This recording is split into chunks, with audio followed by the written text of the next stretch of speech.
ठीक आहे. ठीक आहे. बघा आता जे हे जे झोन आपण मार्क केलेत यामध्ये एक बॉटम मार्क केलाय आणि एक टॉप मार्क केलेला आहे. या टॉप मध्ये काय विषय आहे, आता आज निफ्टी इथं क्लोज झालेली आहे. त्यानंतर जर उद्या आता हा जो सिनेरिओ आहे त्यानुसार निफ्टी आपल्याला कुठे मिळायला पाहिजे, निफ्टी गॅप डाऊन मिळायला पाहिजे. जर निफ्टी या कुठे एरियामध्ये मिळाली आपल्याला तर आपण काय करू, याच बॉटमचा हा स्टॉप लॉस ठेवून इथून या डायरेक्शन साठी मूव्ह करू. कारण की आपल्याला जर सेल यायचा असेल निफ्टीमध्ये जर पुट बाय करायचं असेल, जर निफ्टीमध्ये सेलिंग येणार असेल तर ही झोन आणि हा लेवल, ह्या लेवल्स आपल्यासाठी मॅटर करणार आहेत. त्यामुळे आपण सेलिंग बघायचं असेल तर ह्या लेवलपासून बघू, नाहीतर आपण काय करणार, या लेवलला कुठेतरी मिळालं तर इथून बाईंग करणार. ठीक आहे. पण हे कधी कोणत्या सिनेरिओमध्ये, जर या एरियात कुठेतरी म्हणजे फ्लॅट ओपनिंग झाली निफ्टी तर, आणि जर गॅप डाऊन झाली तर कुठं होणार, गॅप डाऊन ओपन झाली तर ह्या सिनेरिओच्या खाली गॅप डाऊन ओपन व्हायला पाहिजे. ठीक आहे. मग इथं कुठंतरी गॅप डाऊन ओपन झाल्यानंतर आपण काय करणार, आपल्यासाठी हा जो डिमांड झोन आहे, ही जी एक सपोर्टची लेवल आहे, ही कोणती आहे, 24,500 ही जी सपोर्टची लेवल आहे, ह्या सपोर्टवरती इथं या झोनमध्ये मार्केटनं येऊन, म्हणजे कशा पद्धतीनं बघा, जर गॅप डाऊन ओपन झालं तर आपल्याला सपोर्ट 24,500 ची लेवल दिसते. या लेवलवरती ज्यावेळेला प्राइस येऊन सपोर्ट घेईल त्यावेळेला आपण पुन्हा इथं कुठेतरी बाईंगचा सिनेरिओ बघू शकतोय. लक्षात घ्या. का? कारण की पुन्हा या लेवलच्या खाली जर प्राइस ओपन झाली तर सपोर्ट हाच फक्त राहतो.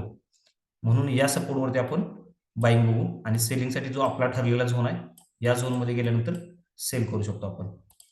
त्याच्या अगोदर जर ह्याच्या खाली जर गॅप डाऊन ओपन होत असेल तर प्राइस एकदा इथं येईल. ठीक.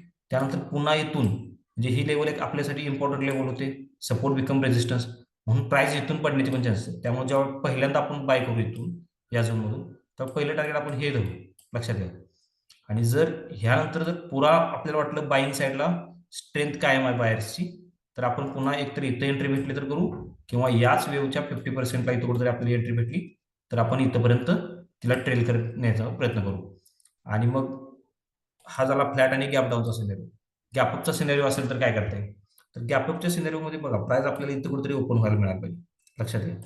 ज्या वेळेला प्राइस इथं कुठेतरी ओपन होईल त्यावेळेला आपण काय करू, तिला पुन्हा या सपोर्टवरती प्राइसला येऊन रिटेस्ट करू देऊ. का? कारण की त्यानंतर हा एक प्रिव्हियस हाय होता, याच्यावरती क्लोजिंग दिल्यानंतर असा सिनेरिओ, लक्षात, असा सिनेरिओ होईल. आणि ह्यानंतर जेव्हा गॅपअप ओपन होईल, रिटेस्ट करेल, तेव्हा प्राइसमध्ये आपल्याला अशी मुवमेंट करून इथं कुठेतरी 24,700च्या आसपास प्राइस गेलेली दिसेल. ठीक आहे.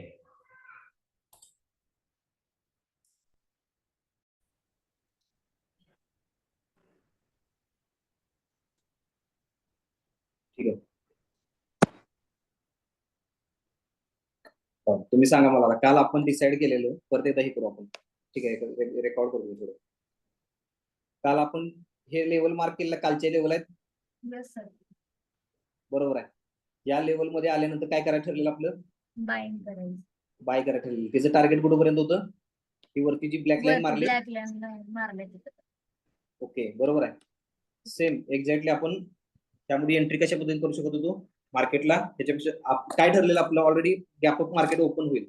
ते पण कुठं होईल, जर ह्या स्टॅटिक लेवलच्या, जर ह्याच्या खाली ही जी लेवल दिसते आपल्याला, सॉरी ही लेवल दिसते, ह्याच्या खाली गॅप डाऊन ओपन होईल.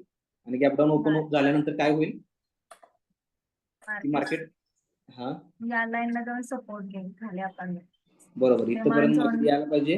हा, या डिमांड मधून परत मार्केट वरती मूव्ह होईल आणि या रेजिस्टन्स लाईन पर्यंत आपल्याला टार्गेट भेटून जाईल. सेम आपण काय केलं होतं, ह्याची जर एंट्री बघायला गेलं तर आता आपल्याला 3 मिनिटांमध्ये आपल्याला एंट्री भेटत होती. इथपर्यंत प्राइस आली, प्राइस येऊन इथं थांबलेली आहे आणि आपण जस्ट इथून पुन्हा या कॅन्डल नंतर मूव्ह करून जाऊ शकत होतो.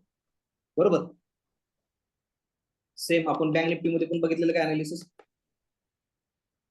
ठीक आहे, बँक निफ्टी लावून बघूया आपण बँक निफ्टी मध्ये काय झालं.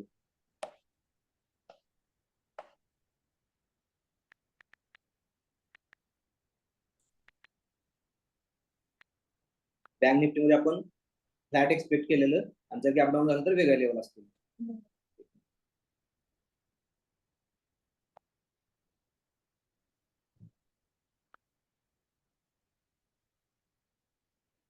बरोबर. जर आपण काय कन्सिडर केलं होतं इथं, ही जी खालची लाईन आहे त्या लाईनला काय कन्सिडर केलेलं आपण, जर इथं फ्लॅट ओपन झालं तर मार्केट इथूनच वरती मूव्ह होईल, खाली ओपन झालं तर हा झोन, तर हा झोन इथं मार्क केलेला ना, पण या झोन मधून जर गॅप डाऊन झालं तर इथून वरती जाणार.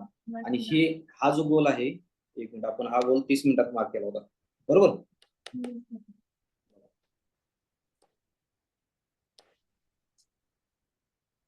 हा गोल आपण 30 मिनिटामध्ये मार्क केला होता. काय केलं होतं आपण, इथपर्यंत टार्गेट एक्सपेक्ट केलेलं, बरोबर. या लेवल पर्यंत मार्केट आपल्याला टार्गेट देईल जर खालून वरती गेलं तर. आणि सेलिंग करायचं असेल तर आपल्यासाठी हा झोन आपण कन्सिडर केला होता.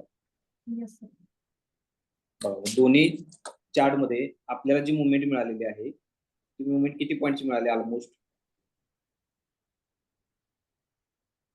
इथपर्यंत ची मुवमेंट आहे, किती पॉईंटची मुवमेंट आहे, 388 पॉईंटची मुवमेंट आहे ही बँक निफ्टीमध्ये. निफ्टीमध्ये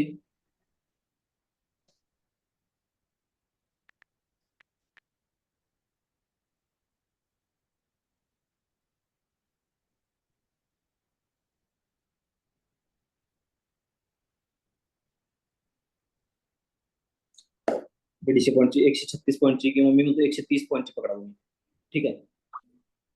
एवढी मुवमेंट आहे आपल्याला, ती पण किती मिनिटात आहे, सकाळी पहिल्या तासाभरात मुवमेंट मिळालेली आहे. मला सांगा एक मिनिट, आपण जर अनालिसिस एक दिवस अगोदर केलं तर त्या अनालिसिस नुसार मार्केट मूव्ह करते की नाही करते?